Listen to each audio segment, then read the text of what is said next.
Hello everyone, welcome back to our channel Swathi kitchen. ముందుగా ఇల్లంతా clean అయిపోయిన తర్వాత ఫ్రెష్ అయిపోయాను. ఫ్రెష్ అయిపోయి దేవుడి కోసం ఇక్కడ పూజ కోసమని పూలు అయితే చక్కగా పూసాయన్ని అవైతే తీసుకుంటాను. అండ్ సన్ రైజ్ కూడా చూద్దామని చెప్పేసి బయటకు వచ్చేసాను. పిల్లలు లేచారు, ఫ్రెష్ అయిపోతున్నారు. ఇక్కడ చూసేయండి, ఇక్కడ పత్రి చెట్టు కూడా ఉంది. అది కూడా తీసుకొని శివయ్యకి పెడతాను. పూజలో కంపల్సరీ పెడుతూ ఉంటాను. అండ్ ఫస్ట్ అండి నాతో పాటు మీరు కూడా సన్ రైజ్ని పిల్లలిద్దరిని లేపాను. బ్రష్ చేసుకొని స్నానానికి వెళ్ళిపోయారు. నేనైతే టిఫిన్కి ఒక దిక్కు రెడీ పెట్టేశాను. ఇక్కడ నేను ఈరోజైతే పప్పుచారు చేస్తున్నాను లంచ్లోకి. అండ్ టిఫిన్ అయితే పొంగనాలు చేస్తున్నాను. స్కిప్ చేయకుండా వీడియోనైతే చివరి వరకు చూసేయండి. గుంత పొంగనాలు మీకు ఎవరికైనా తెలుసుంటే తప్పకుండా కామెంట్ సెక్షన్లో కామెంట్ చేయండి. గుంత పొంగనాలు. అండ్ ఇక్కడైతే పూజ కోసం పూలన్నీ తెంపేశాను, తీసుకొచ్చుకున్నాను. అండ్ పత్రి కూడా తెచ్చుకున్నాను. పిల్లలకి ఫ్రెష్ అయిపోగానే టిఫిన్ పెట్టేస్తాను. ముందుగా అయితే పాలు వేడి చేసుకుంటున్నాను. అండ్ మా హస్బెండ్ పాలు వేడి చేసుకున్నాక టీ ఇచ్చాను హస్బెండ్ కోసం టీ రెడీ చేసేసి ఇచ్చేసాను. అండ్ పూజకైతే రెడీ అయిపోయాను. అన్నీ తెచ్చిపెట్టుకొని చక్కగా దీపారాధన చేసుకున్నాను. అమ్మవారి శ్లోకం అయితే చదువుకున్నాను. చూసేయండి, శనగలు నైవేద్యంగా పెట్టేశాను అమ్మవారికి. అండ్ టిఫిన్కి అయితే గుంత పొంగనాలు పల్లి చట్నీ చేశాను. టేస్టీగా పిల్లలు ఇద్దరు ఇవి తినేసి స్కూల్కి వెళ్ళిపోతారు. ఇంకా స్నానానికి వెళ్ళి వచ్చేసారు, తింటున్నారు ఆల్రెడీ. నేను ఒక వీడియో తీసుకుంటా అంటే చూపిస్తున్నాడు. చూసేయండి, ఇక్కడ మా చిన్నోడు. అయితే ఇవి క్లియర్గా చూపిస్తామని నేను షూట్ చేశాను. ఒక గ్లాసు మినప్పప్పుకి 2 గ్లాసుల దొడ్డు బియ్యం అంటారు కదండి, రేషన్ బియ్యం, అవి. అండ్ ఒక స్పూన్ వచ్చేసి పెసరపప్పు, 2 స్పూన్ల శనగపప్పు, అండ్ మెంతులు 1/2 స్పూన్. ఇవన్నీ వేసుకొని 3 టైమ్స్ అయితే మంచిగా వాష్ చేసేసుకోవాలి. ఓవర్ నైట్ అంతా 12కి నేనైతే 10కి నానబెట్టేస్తాను. టిఫిన్ అయిపోయిన తర్వాత నానబెట్టేస్తా. మళ్ళీ నెక్స్ట్ డే టిఫిన్ వరకు అది రెడీ చేసుకోవడానికి ఈరోజు 10కే నానబెట్టేస్తాయి ఉదయం. అండ్ నానబెట్టిన తర్వాత మార్నింగ్ 10కి నానబెట్టిన ఈ పప్పు బియ్యాన్ని నైట్ మిక్సీలో వేస్తాను. ఓవర్ నైట్ అంతా మంచిగా పులిసిపోయి next day morning tiffin time వరకు చక్కగా ఈ విధంగా పులిసిపోతుంది. ఇక్కడ చూసేయండి, రూమ్ టెంపరేచర్లోనే ఉంచుతాను, ఫ్రిడ్జ్లో పెట్టను. అప్పుడే మంచిగా పులిసిపోతుంది పిండి అయితే. ఇక్కడ చూసేయండి, గుంత పొంగనాలకి నేను చిన్నది తీసుకున్నాను. 7 ప్లేట్స్ ఉండేది, పెద్దవి కూడా ఉంటాయి. 7 హోల్స్ ఉన్నది, 12 గుంతలు ఉన్నది అయితే తీసుకోవాలి. కాకపోతే ఇంకా నేను అదే ఉంది కదా అని చెప్పి దాన్నే వాడుతున్నాను ప్రజెంట్ అయితే. ఇక్కడైతే చట్నీ కోసం పల్లీలు వేపి పెట్టుకున్నాను పక్కన. అండ్ మినప్పప్పు చట్నీలో వేయడం వల్ల చాలా బాగుంటుంది. ఇక్కడైతే వాటర్లో వేసి కడిగి చక్కగా వేపుతున్నాను. రోస్ట్ చేసేసి గ్రీన్ చిల్లీ రోస్ట్ చేసేసి నెక్స్ట్ కరివేపాకు కూడా వేస్తాను. కంపల్సరీ వేస్తానండి పిల్లల కోసము, అందుకే చూపిస్తున్నాను ప్రతిసారి. కూరల్లో వేసిన కరివేపాకును చక్కగా తీసేస్తారు కాబట్టి ఈ విధంగా చట్నీలో వేసామనుకోండి చక్కగా తినేస్తారు వాళ్ళకి తెలియకుండా. అండ్ ఈ చట్నీలో చింతపండు కూడా వేస్తాను టేస్ట్ కోసము. మినప్పప్పు, శనగపప్పు ఇవి కూడా వేయించుకోవచ్చు ఒక్కొక్క స్పూన్ వేసి. పప్పులు రోజు ఇవ్వాలి పిల్లలకి, పెద్దవాళ్ళకి, ఎవరైనా సరే పప్పులు తినాలి రెగ్యులర్గా. ఈ విధంగా చట్నీలో కానీ లేకపోతే కర్రీస్ చేసుకోవడం కానీ చేసుకొని తినేయాలి. ఇక్కడైతే వెల్లుల్లి, జీలకర్ర, గ్రీన్ చిల్లీ పొట్టుతోనే చేస్తాను పల్లీలు, అవి అన్నీ వేసేసుకొని మిక్సీకి వేస్తున్నాను. చట్నీ అయితే రెడీ అయిపోతుంది. చట్నీ రెడీ అయిన తర్వాత పక్కన పెట్టేసుకొని ఇక్కడైతే మిక్సీలో వేసేస్తాను. చూసేయండి, పల్లీలో చాలా బెనిఫిట్స్ ఉన్నాయండి. పల్లీలు మన శరీరానికి శక్తిని అందించడమే కాకుండా దీర్ఘకాలిక అనారోగ్యాలను సైతం దూరం చేస్తాయి.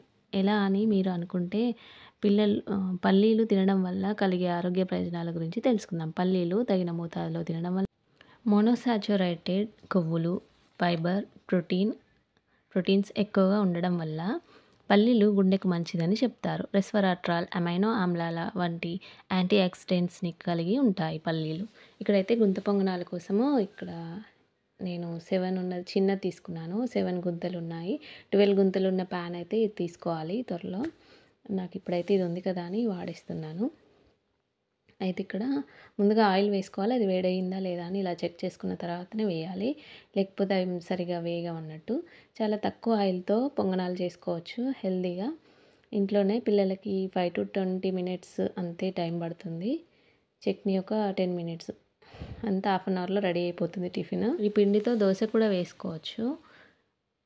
ఇంకా ఇందులో ఉండే బెనిఫిట్స్ ఏంటో కూడా వీడియో చూస్తూ బెనిఫిట్స్ ఏంటో మాట్లాడుకుందాము. అండ్ మినపప్పు తినడం వల్ల అందులోని పోషకాలు వ్యాధి నిరోధక శక్తిని పెంచడంతో పాటు అనేక వ్యాధుల నుండి కాపాడతాయి. 100 గ్రామ్స్ మినపప్పు తీసుకోవడం వల్ల 18 గ్రామ్స్ పీచు పదార్థము అందుతుంది. 1 గ్రామ్ పొటాషియం, 2 గ్రామ్స్ కొవ్వు ఉంటుంది. దీంతో పాటు బి కాంప్లెక్స్లోని B1, B3తో పాటు కాల్షియం, మెగ్నీషియం, ఐరన్ వంటివి కూడా పుష్కలంగా ఉంటాయి. మలబద్ధకం సమస్య, ఉబ్బసం సమస్యలు మన దరికి రాకుండా చేస్తుంది మినపప్పు. ఇన్సులిన్, గ్లూకోజ్ స్థాయిలను సమతుల్యం చేసి డయాబెటిస్ రాకుండా చేస్తుంది. రక్తహీనత సమస్య కూడా నివారిస్తుంది. ఎముకలు దృఢంగా, బలంగా మారతాయి.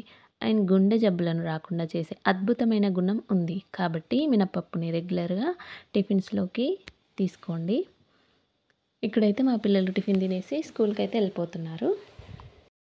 పిల్లలు స్కూల్‌కెళ్ళాక నేను కూడా టీ తాగేసి పొంగనాలు తినేసాను.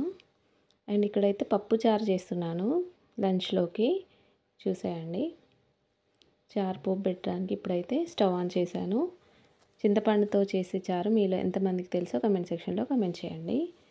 పప్పు చేసినప్పుడు కాంబినేషన్ చారు బాగుంటుంది కదా అని చెప్పి నేను చారు చేస్తున్నాను. పప్పులో ఉండే పోషకాలు ఏంటో కూడా తెలుసుకుందాం. పెసరపప్పు తినడం వల్ల మన ఆరోగ్యానికి చాలా ప్రయోజనాలు ఉన్నాయి. అందులో ఉండే విటమిన్స్, ఖనిజాలు సమృద్ధిగా లభించే వీటిని తరచూ తింటే సంపూర్ణ ఆరోగ్యం సొంతమవుతుంది. పిల్లలకి ప్రతిరోజు పప్పును పెట్టొచ్చు. సైడ్ ఎఫెక్ట్స్ ఏమీ రావు. పోషకాహార నిపుణులు నిత్యం చెబుతూనే ఉంటారు.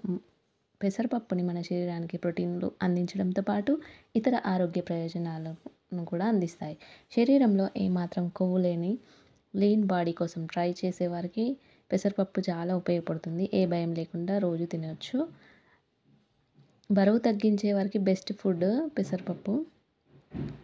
ఫైబర్ ఇందులో ఎక్కువగా ఉండడం వల్ల పప్పును తినగానే కడుపు నిండిన భావన కలుగుతుంది.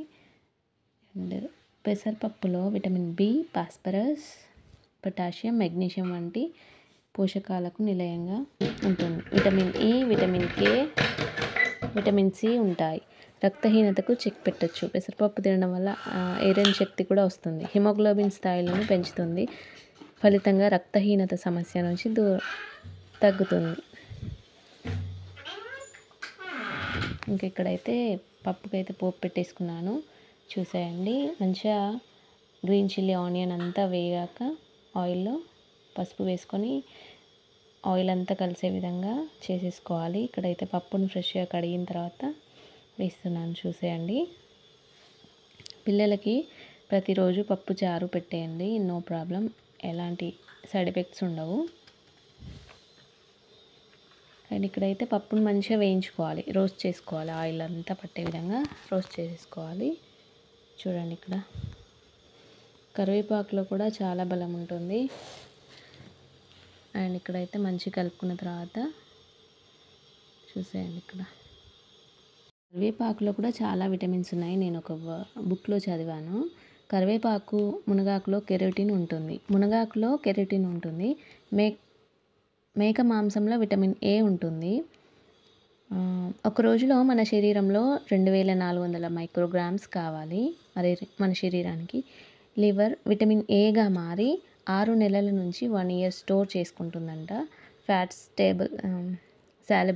సాల్యుబుల్ విటమిన్ కాబట్టి, vitamin A fat soluble vitamin కాబట్టి 1 ఇయర్ వరకు 400 మైక్రోగ్రామ్స్ మన శరీరానికి అయితే అవసరమై ఉంటుంది. కంటి చూపు దెబ్బతినకుండా చేస్తుంది. కరివేపాకులో 830 మిల్లీగ్రామ్స్ కాల్షియం ఉంటుంది. మునగాకులో 440 మిల్లీగ్రాముల కాల్షియం ఉంటుంది. 100 గ్రామ్స్ కరివేపాకు తింటే 109 శక్తి వస్తుంది. అండ్ వాటర్ని కూడా తప్పనిసరిగా పిల్లలకి తాగించాలి. అండ్ ఇక్కడైతే చూసేయండి కర్రీ అయితే ఉడికింది కాబట్టి అందులోకి కారం, సాల్ట్, అల్లం వెల్లుల్లి పేస్ట్ వేసుకొని చక్కగా కలిపేసుకుంటున్నాను. ఇప్పుడు పప్పు అయితే రెడీ అయిపోయిందండి. ఇంకా చారు పప్పు పెట్టేస్తే లంచ్కి పిల్లలు వచ్చేసి తినేస్తారు. ఇక్కడైతే చింతపండు చారు అయితే చేసి పెట్టేశాను. ఇప్పుడు ఇందులో పోపు పెట్టేస్తున్నాను. చూసేయండి ఇక్కడ పోపులోకి జీలకర్ర, ఆవాలు, కరివేపాకు వేసి చక్కగా వేయించుకున్న తర్వాత చివరిలో పసుపు వేసుకుంటున్నాను. అండ్ నెక్స్ట్ వచ్చేసి ఇక్కడ ఉన్న చారు అయితే అందులో వేసేస్తాను. చూసేయండి పిల్లలు వచ్చే టైం అవుతుంది. మార్నింగ్ రొటీన్ వర్క్లో చాలా చేసేసుకోవచ్చు. ఎర్లీ మార్నింగ్ లేవడం వల్ల హడావిడి లేకుండా చేసేసుకోవచ్చు. ఇక్కడైతే చారు రెడీ అయిపోయింది. అండ్ లంచ్కి పిల్లలు అయితే వచ్చేసారు. ఇంకా పిల్లలతో పాటు లంచ్ చేసేస్తాను నేను కూడా. పప్పు చూసేయండి పిల్లలకి ఇష్టమైంది వారంలో ఒకరోజు చేసి పెట్టడం వల్ల మనం చేసిన కర్రీస్ ఏవైనా చక్కగా తినేస్తారు నెమ్మదిగా చెప్పడం వల్ల. ఇక్కడైతే చూసేయండి ఇద్దరు పిల్లలకైతే ఫస్ట్ పెట్టేసి తర్వాత మా హస్బెండ్ నేను తినేస్తాము. తను కూడా వచ్చారు షాప్ నుంచి. ఇక్కడ లంచ్ టైంలో మాత్రం తప్పనిసరిగా రైస్ పెట్టేస్తాను పిల్లలకి. చక్కగా రైస్ తినాలి. డేలో ఒక్కసారైనా రైస్ తింటే బాగుంటుంది. మిగతా మార్నింగ్ కానీ ఈవినింగ్ కానీ టిఫిన్స్, స్నాక్స్ తింటే సరిపోతుంది. పిల్లలతో పాటు లంచ్ నేను కూడా చేసేసాను. ఇక్కడ చూసేయండి పిల్లలకి నెమ్మదిగా చెప్తే మనం ఏ కర్రీ చేసినా తింటారు. వారంలో 1-2 రోజులు వాళ్ళకు నచ్చినవి చేసి పెట్టాలి. అండ్ మంచిగా నెమ్మదిగా చెప్తే వాళ్ళు మనం ఏ కర్రీ చేసినా తప్పకుండా తింటారు. అలాగే కాకరకాయ పులుసు, బెండకాయ పులుసు ఇట్లాంటివి అలవాటు చేశాను. మొదట్లో తినను అని చెప్పారు. మెల్లమెల్లగా అలవాటు చేశాను. చక్కగా ఇప్పుడైతే తినేస్తున్నారు. అండ్ ఇక్కడైతే లంచ్ అయిపోయిన తర్వాత బట్టలు అయితే వాషింగ్ మిషన్లో ఉన్న బట్టలు అయితే ఆరేసాను. అండ్ ఫస్ట్ టైం మన ఛానల్ని చూస్తున్న వాళ్ళు ఎవరైనా ఉంటే తప్పకుండా సబ్స్క్రైబ్ చేసుకోండి మన ఛానల్ని. వీడియో కనుక నచ్చినట్లయితే వీడియో ఇన్ఫర్మేటివ్గా అనిపిస్తే మీ ఫ్రెండ్స్ అండ్ ఫ్యామిలీస్కి షేర్ చేయండి. అండ్ వీడియోని ఎక్కడ మాత్రం స్కిప్ చేయకుండా చివరి వరకు చూసేయండి. And please support my channel. And thanks for watching. Thanks your time.